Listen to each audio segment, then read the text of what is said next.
Fishing trips anywhere, anytime. FishingBooker.com.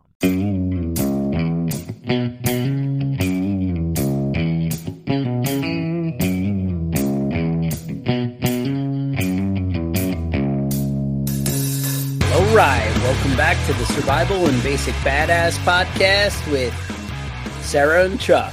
Today I got Sara Hathaway, author of the Changing Earth series. And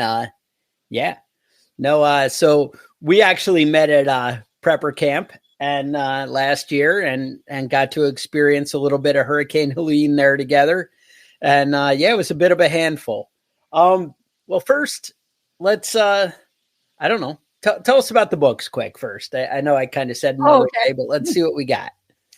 Yeah, so the Changing Earth series is now a 10-novel series. Wow. The main series is book 1 to 8, and then I have 2 side novels. Everybody loved to hate my bad guy.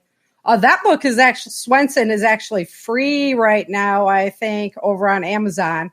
And I think that promo is still going on. Yeah, so if you're listening now, get over there. Get it while you can, huh? Yeah, get it while you can. And then one of the major soldiers in my story has a pretty pivotal role. So he ended up getting his own book as well. But long story short, the Changing Earth series is about the Great Quake that shakes our entire globe. And a lot of people are still alive after this incident, but a lot of the infrastructure is gone. Okay. So book 1 takes you through like right after the disaster. My female heroine, she is trapped away from her family. She's trying to get back to her family to find out, like, did my family even make it? I love teaching through my fiction. So I try and just put so much survival information in there that's reality, that's usable stuff for people to take and be able to actually learn something. So book 2 picks up 9 years later. I'm actually working on the Las Vegas years, which covers that 9-year gap.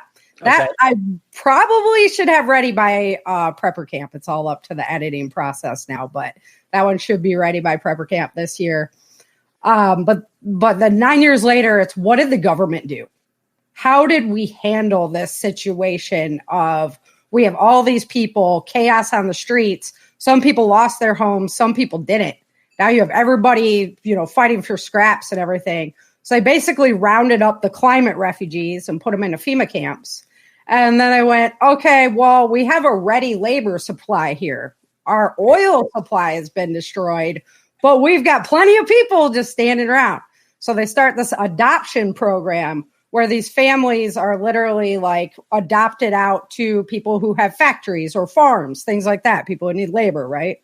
Mm-hmm. And then to quell the population, they started the infertilization procedure. So at the age of 13, all of the climate refugees are infertilized. And so obviously my main character is not very happy with that situation.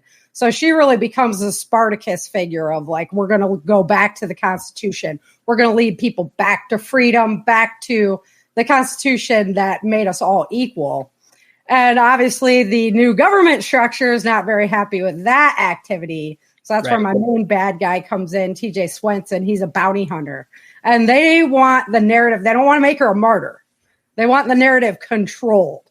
So let's get this family, bring them in and so that we can just, put it to rest. But Erica's not so easy to break and ends up changing him as he's trying to change her. And so that's where it goes, just crescendos up to the end. Nice. One of the things you mentioned that's awesome is, that you try and put the survival like tips and stuff throughout the book. That's so huge. It's funny. I've had, a lot of fiction authors, apocalyptic fiction authors want to be on the show and I'll have them and we'll talk. And I actually said that to a guy. I was like, I said, whenever I read anything, I want to have like a takeaway because I feel like I wasted my time if I didn't learn something, whether it's learn something about history, some great Jefferson quote that changes the way I look at the world or, something that's a takeaway that I'm like, yeah, I feel better and smarter now that I've done that or something useful.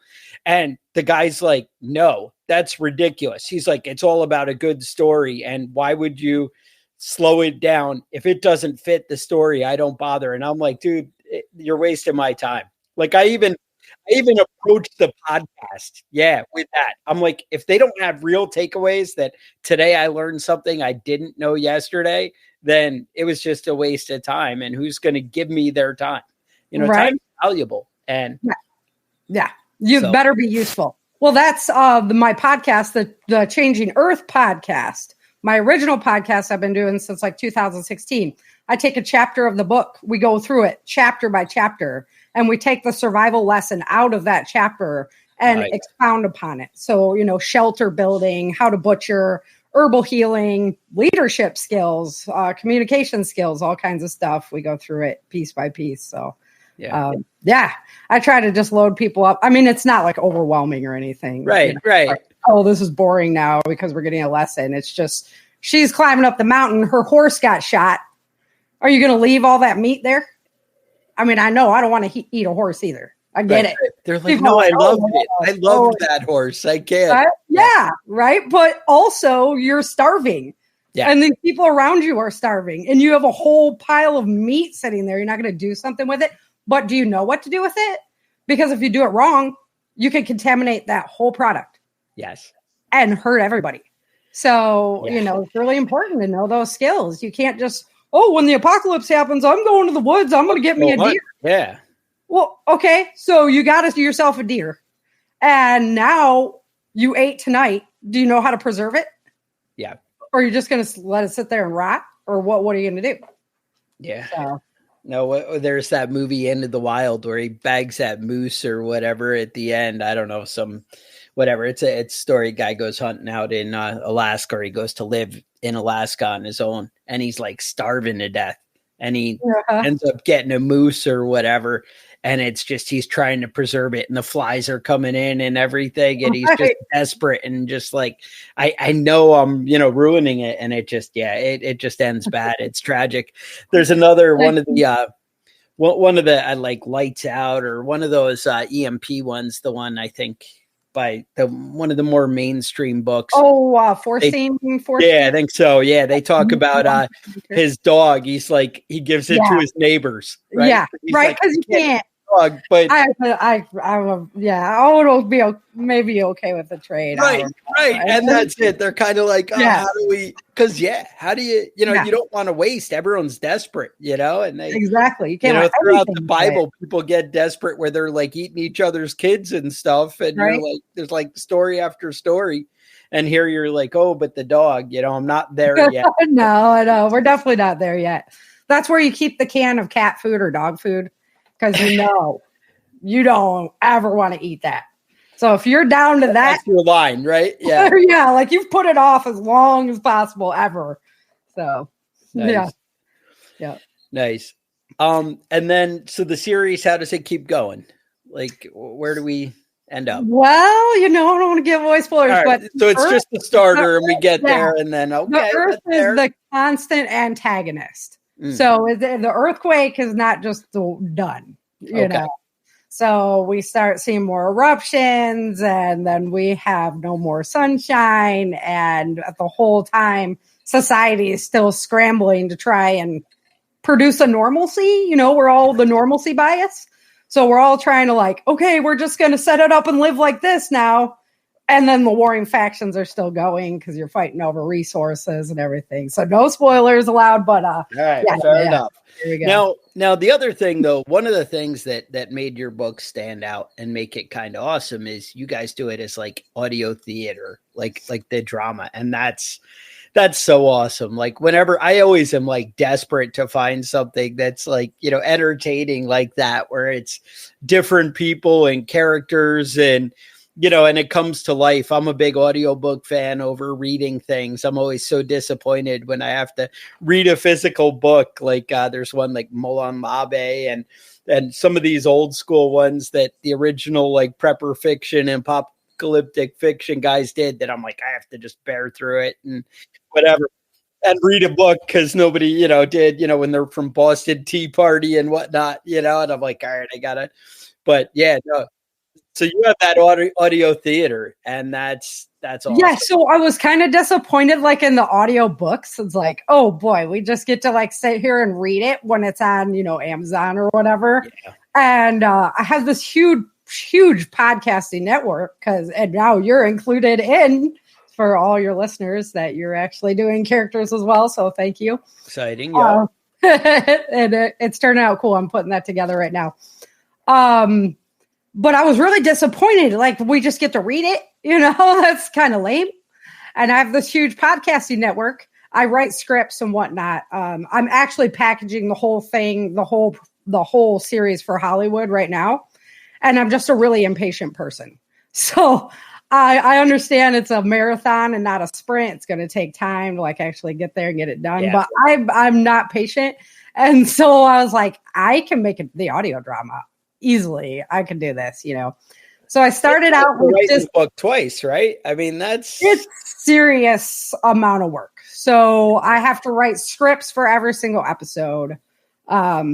Everybody records their lines individually, right? So I get all those lines in, and then I have to make it sound like it's actually a conversation, because trying to get everybody to record at once would just be like, forget it. No way you're aligning those schedules, Yeah. And so that all comes in. Then you have all the sounds that go with it. And at first I wasn't putting music to it. And there was something is missing, bad. Right. So now the soundtracks to it are pretty awesome. And it really brings that tone of what is the character feeling? I try to pick lyrics that are matching, what's that character going through right now? So the music really gave it that drive to just send it home. And then right now I'm going back through the whole series, and we're designing videos for YouTube. I say we, it's the mouse in my pocket.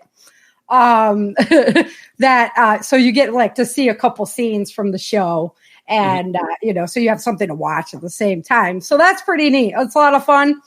So anybody who hasn't experienced the show yet can basically start now. We're in season 2 of the replays for them. We're going to, through season 4 is actually produced and out in the public. Season 2 is spotty right now because as I go through them, I pull them off the air and then re-release them.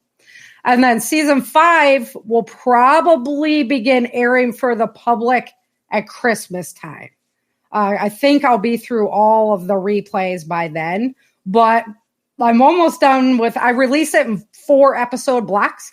I'm almost done with those first 4, which you're in.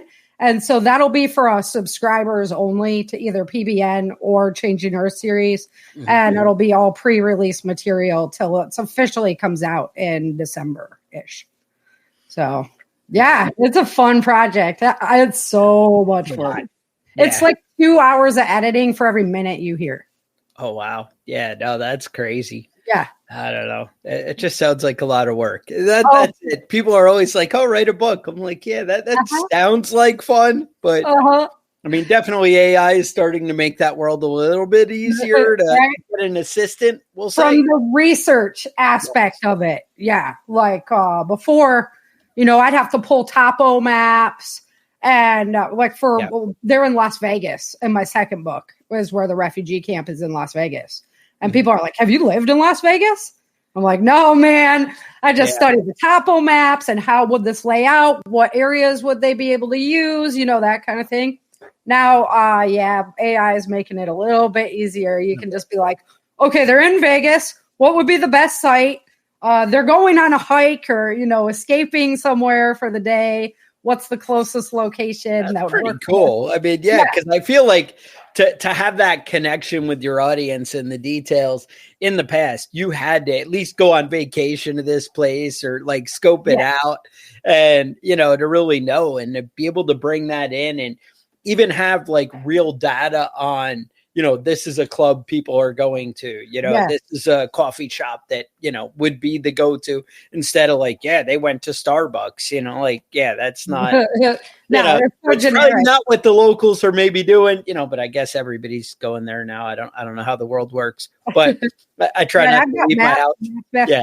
Because, especially if you're doing an invasion party or they're defending a certain location.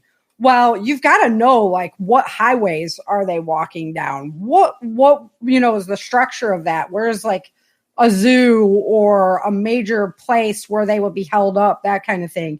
Right. And you can't just be making this up. If it's, one of my scenes, one of my big fights happens in Denver. Well, everybody from Denver would be like, oh, no, that's not how it is. That's not believable. Yeah. Yeah. Right. So, yeah, you got to bring the reality to that fiction so that it stays within their realm of, understanding. No, I like it. I like that a lot. I'm a big fan of Mark Goodwin.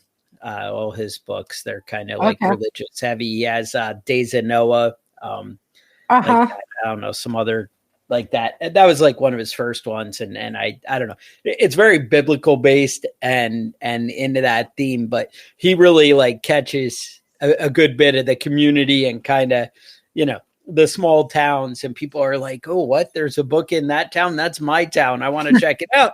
And like you said, then they hold the author accountable, and then it's like, oh, and if you lose that feeling, that connection, I think you heard it in a small way for that very small group of people, but I don't know. You want to be authentic, right? You do. It's connection. Like I put in details about firearms into one book.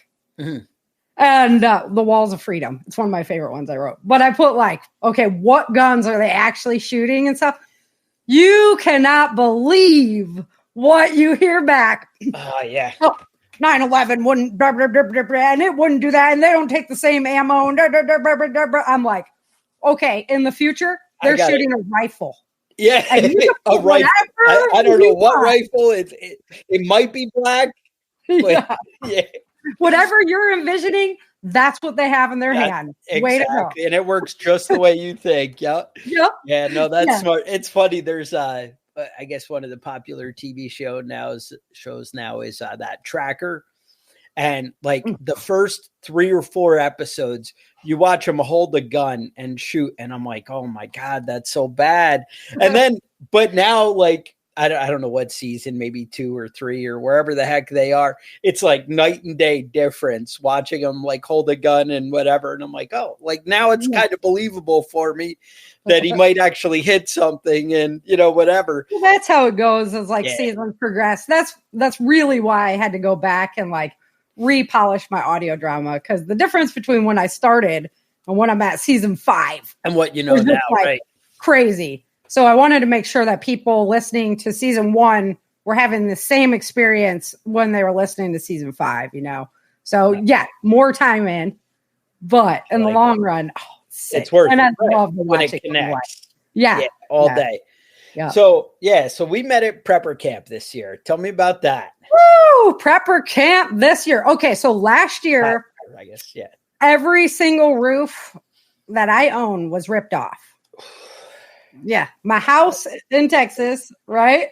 My shed, hail damage, and then we go to Prepper Camp, and we, so for people who don't know, Orchard Lake Campground is beautiful. Okay, it's gorgeous lake, but it is giant pine trees everywhere. And that hurricane came in, and we're in a 19-foot trailer. Yeah. As that thing's just whipping around us, I prayed all night long. And my son's over we have the bunks. So it's like the 2 bunk system. And all I could think of was tree coming down and pancaking my boy, right? That's all I could. I was just I had a nightmare, and I woke up. I was like, I went and got him. I'm like, you're in bed with us, my oldest son. Stay close. I got to protect you. Yeah. I'm like, if we're going to die, we're going together. That's it. End of story. And my only saving grace was we had our trailer, and then we had the car parked next to it that my friend from Australia was sleeping in. And then we had our truck kind of squared out front. And then my friend Doug, his truck was squared out front too. So I was like, well, if a tree comes down, what's the chance that the mass of vehicles sitting here would protect us and save us? I don't know the reality of that, but praise the Lord. I believe that it was just a mass amount of prayer that put the bubble over Orchard Lake Campground. Yeah, no, that campground stayed pretty great. It was. My friend was in her tent.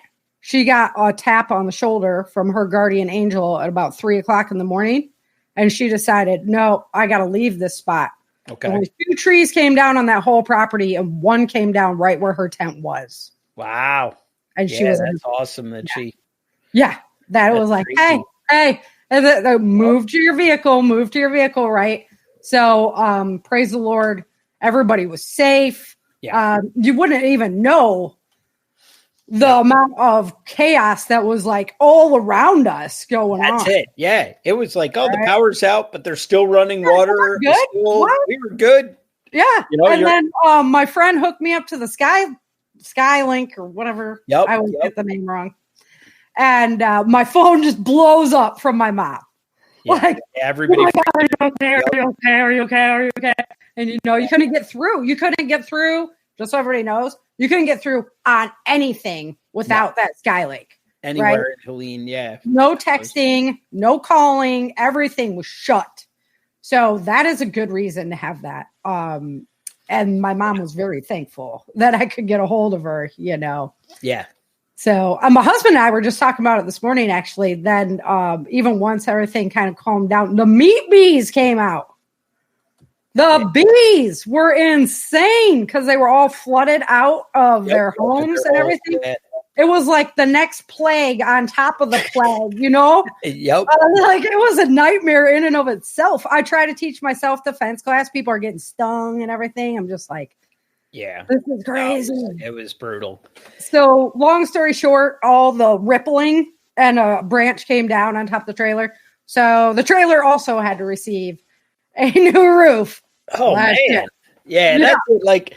That's one of the things. So I'm in North Carolina also, and like prepper camp. And so I'm surrounded by pine trees. Like my whole Were you in a tent? So I was in a tent there at prepper camp, but I showed up in like Tent they City? postponed the first day. No, I was right Vendor in area? in the vendor area. Oh, okay, vendor area. Do you know where Ty was? Kind of up like over there, like Yeah. I got flooded out the there. ham guy. Yeah. Uh-huh. Oh, okay. So you're over there. Okay, I got it. Yeah.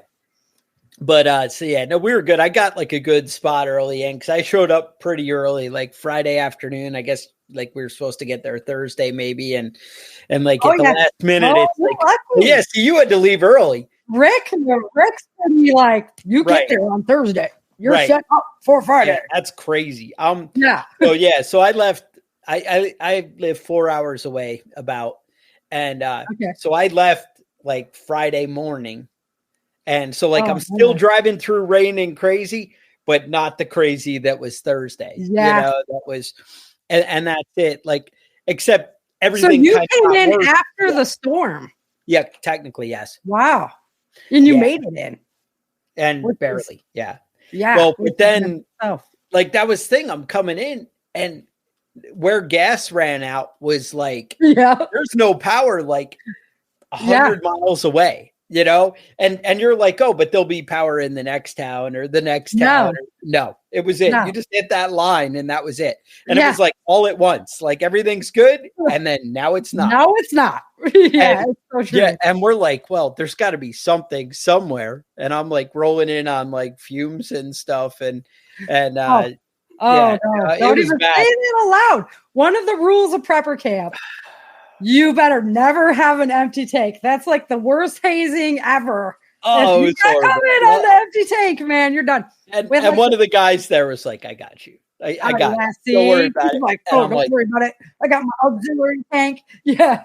Yeah. And I'm like, I'm the prepper guy and I'm on it. And no, not so much. Right. No, screwed the pooch there. You didn't think it would be that far forever. Like, we even import the disasters for prepper camp. Like, we're going to get you ready. It was brutal. It was brutal. So we're looking forward to prepper camp this year. I have a tent, a booth kind of thing to set up. And then I believe I'm still a speaker this year. I talked to it. Communication is sometimes tough with Rick. I don't know. I'll get in trouble, but gotta stay on point. And so, but no, as far as I know, it's all good and I'm speaking and that's the thing. And I got my thing set up. So we're definitely looking forward to it. I was surprised. Quite a few people who like listen to the show, were there and are like, "Oh yeah, I came and you said," and I was like, "Cool, that's awesome." That to connect with people. Went out there year one, just selling books and stuff. We had a lot of rain that year as well. Yeah. And like I said, we got flooded. We were floating on our air mattresses. Yeah. So next year I was like, "Oh, we're getting a trailer." Yeah. Like, I understand it's a little bit of glamping. Yeah. And I'm not usually that person, but understand my trailer is basically just like a glorified tent. And my husband doesn't even allow us to use the bathroom in there because he doesn't want to deal with any of that, right? I don't blame him, right? It's like, here's a nice bed to sleep in. That's what my trailer is. Because it's long days. Yeah. And then, so I was out there year one. Then Rick asked me to come and teach self-defense on year two. And what else can you teach? So I did urban survival, rules for urban survival. And he comes down to watch my class, and here I am teaching people how to do like the ear cup, eye gouge, everything. He's like, "All right, yes." So now I'm teaching anti-kidnapping and anti-sexual assault class, which is super near and dear to my heart. I obviously am a woman. I don't want to see any woman be a victim. Right. There are super easy things you can do to annihilate people. And it doesn't take strength. It doesn't take, it just takes a little bit of technique and it takes confidence. Yeah. And so the more that I can instill that in people and protect these young women, like that is God working through me. And I know it's God working through me because the devil is on your back the whole time. It is a very emotional class to do. You hear insane stories after the class is done. That's what I imagine. That's like you get all these stories from, well, this happened to me or my mom or my sister. This happened to my daughter. She went to a pool party by herself. They injected her with the date rape. Literally walked up behind her. And that's insane. Just the amount of stories that you hear, but that is all just the content that I can bring to the next class to help the next individual. So that's what I'm all about. And that's, my Hollywood drive is not about, I want to make a lot of money, or I've never been about money. I've been podcasting for 16 years. Obviously I'm not about money. Okay. Yeah. Podcasting is a labor of love. I'm sure there is a handful of people that make money off of it. Right. Yep. So I'm sure, but I'm all about, I want to teach people. I want them to do better. I want them to remember this. I want them to be prepared. I want to have prepared people to make prepared communities, and I don't want victims. So my whole drive to get my material to Hollywood is so that I can travel and teach my classes. And I don't want to have to charge people for that information. How can you go into an inner city where they're the most vulnerable and be like, it's going to cost you a couple grand to have me? No, I don't want to have to do that. $100 person, and all these people don't have to pay their bill. And right. Yeah, no, I just can't in good conscience, roll up and be like, I want to teach you this information and you're going to have to pay me to do it. I want to be able to give that to people who need it. If you looked at the Epstein list and the girls that were most vulnerable and most victimized, they were all from these really hard situations, these really hard neighborhoods, these really broken families. And they don't have the money to pay somebody to learn that information. So, yeah. I actually hooked up way back, it's probably about 10 years ago with, we were dealing with sex trafficking stuff and going in and rescuing people. And, I'd heard back or whatever, and then got in touch with them. And then they're like, "Oh, come on out to Texas. We're training people to go into other countries and get trafficked victims and whatever." But they brought us out and they're like, "Oh, we'll teach you all this cool tactical stuff and first aid and all this different stuff."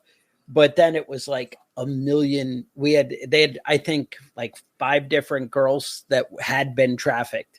And we're like, this is what happened. This is how my story played out. And you kind of get that connection and you see how it plays out. And and it's like terrifying. It's and you're terrifying. and you see how it can happen, like, because you're like, well, why don't they just walk away? Why don't they just, and and it just, you get wooed in, and then you're just told these things. You're built up at the start, and then you're just hammered down, and they just got you. And then, yeah. So T.J. Swenson, in my book, I was actually studying Tim Ballard and what he was working on. And it was just heartbreaking, like learning the whole population of the United States is enslaved in the world. And it's like, wait a minute, everybody told us that doesn't exist anymore. Right. What is going on here? Right? And it's everywhere. It's not like, oh, it's over there. No, it's here in our country. And so insane in other countries. And so that's where T.J. Swenson came from. My bounty hunter is that human trafficker. He is that guy.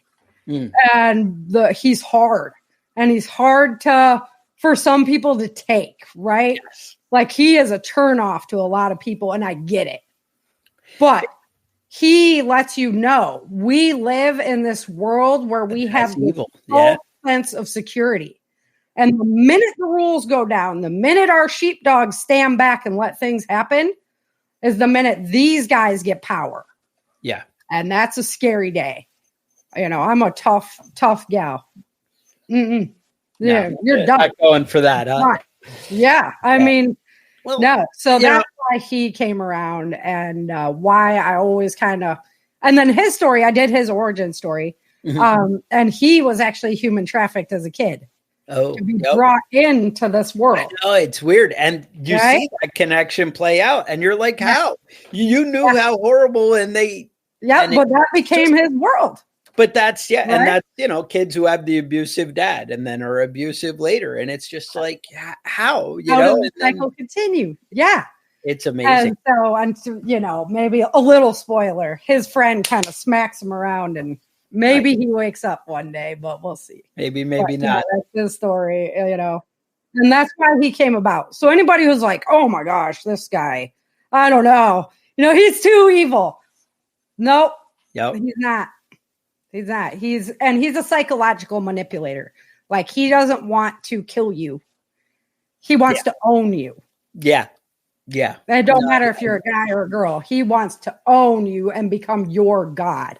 I don't know. Some things I watch or read, and I'm like, oh, that hits too close to home. That's too hard. Right? I can't, in your heart. Like, it's weird. I'll watch like American Sniper. And there's things in there, I'm a veteran, whatever, and you're just like, oh, that's hard. Or there's certain war movies. I can watch certain war movies like all day long, and I'm like, oh, that's great.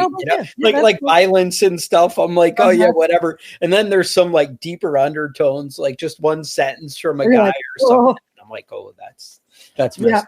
That's not, and they just connect with you, and it just makes it hard. And you're just like, oh. So I try to temper him.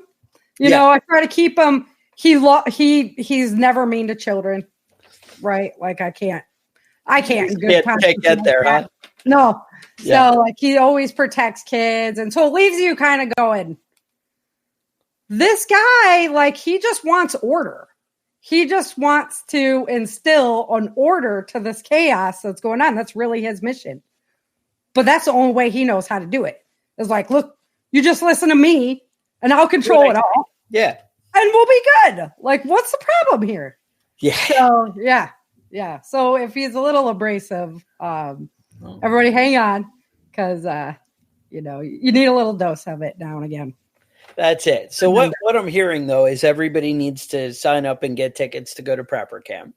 Yes. So they can meet you and come check it all out. I know last time you had some discounts for your book series when people went to Prepper Camp, and they were able to get like big bundles, and Yep.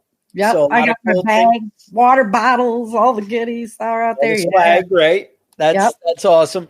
I know this year, like you said, last time I did sleep in a tent on the ground, and like I said, we were, I made the smart play, although like I had mentioned to you, I think my wife is reluctant to try it again. But it was a hard year. I did buy a tent that actually sets up in the bed of the pickup. Oh, there you go. And so I think that's going to be the dream.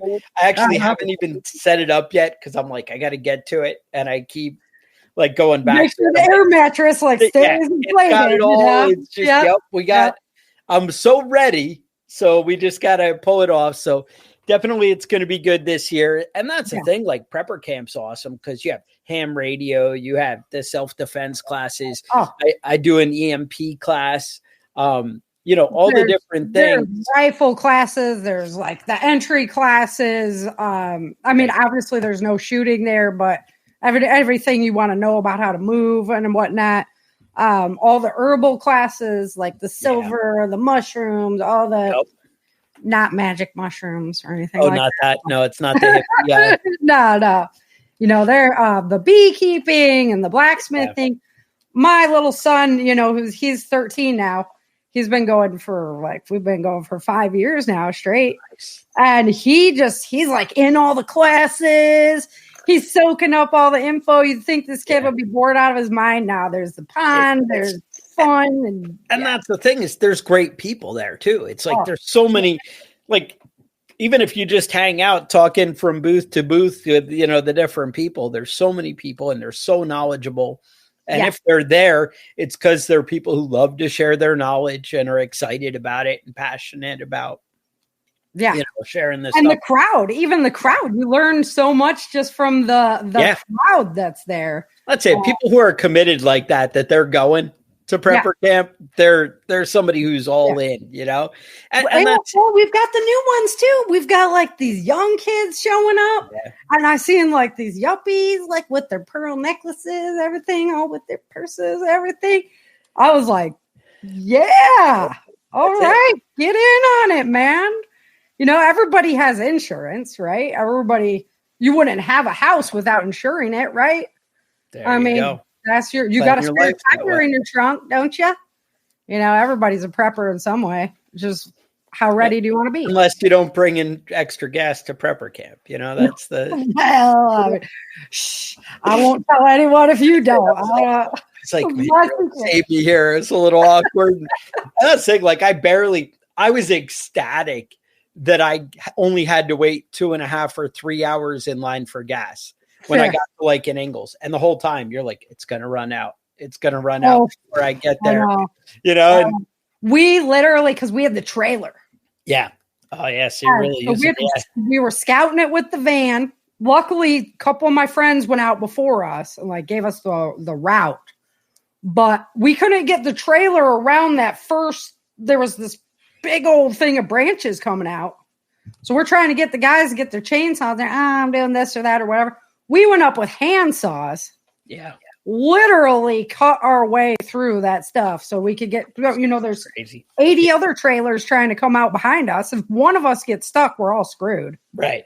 And that's, you had mentioned, no cell phones and whatever, but people don't think we all have our maps, right? And we're on our phone. Yes. We're in an area we've never been. I must have went down 5 different roads. I keep it. I got the book. Even you gotta have the paper. Yeah, but like if you cover a bigger area, you don't have those little back roads. They're not there. It's true. And that was the biggest thing was like we couldn't every turn we made, like we hit the South Carolina border. They're like, nope, turn it around. Oh, you made it down to the border. The back way. Yeah, back way. Oh, and they were like, nope. It was right at the line. They were like, nope. And I'm like, I got the tough truck, but I don't have the gas. I can only go so far. I can only make so many. We were on like 3/4 tank. My husband's pulling a trailer. It's terrible. So, lines, just crazy lines. Yep. We made it. We finally made it down like well into South Carolina. And wow. That's I've never seen so crazy on the highway when we were driving out with like, they just bulldoze stuff. Yeah. Just into piles on the side with the trees just cut off right there. Like, that was insane. It was an adventure though, whatever, Sure. Yep. I think if I hear there's a hurricane coming in, I will probably adhere to the wisdom of my friends who live in Louisiana and get those hurricanes all the time and said, hey guys, you might not want to go. And I went anyway. And I was like, oh, bring it, mustard seed of faith. We're going to make it through this. Exactly. And we did. Amen. It worked. And I wouldn't have traded the experience. Like Rick and Jane and Chin, and there's just, I don't get to see them enough. Right. And so they're such great people, and they choose the best people to be around, and everything that you're happening there. It just I'd be there no matter what. Right. It's people who care about the mission, right? And that's what matters, and that's why it's awesome. So, everyone's like, oh, they're making money. No, they're not. No, they're not. It's like my audio drama. Yeah. They put all that energy into it all year long. Yeah. To provide God's work. Yep. No, that's right. So preppercamp.com for that. Where are they going for all your stuff? Where are we buying? ChangingEarthSeries.com. Everything is ChangingEarthSeries.com. And then whatever you want is from there. So if you want to check out my podcast where I do the survival fact and fiction, it's there. If you want to check out the Change Earth audio drama, got links there. All my social media. It's just, I made it the hub. You can buy signed copies there. And the ebooks, everything, ChangingEarthSeries.com. Nice. I got it in the show notes, and so you guys are awesome. So Sara, thank you. I appreciate having you out here. Thank you for volunteering to do some of my crazy characters. I'm always looking for voices, so I really appreciate your time with that. That's it. No, I appreciate it. So with that, stay safe, and we will talk to you guys next week.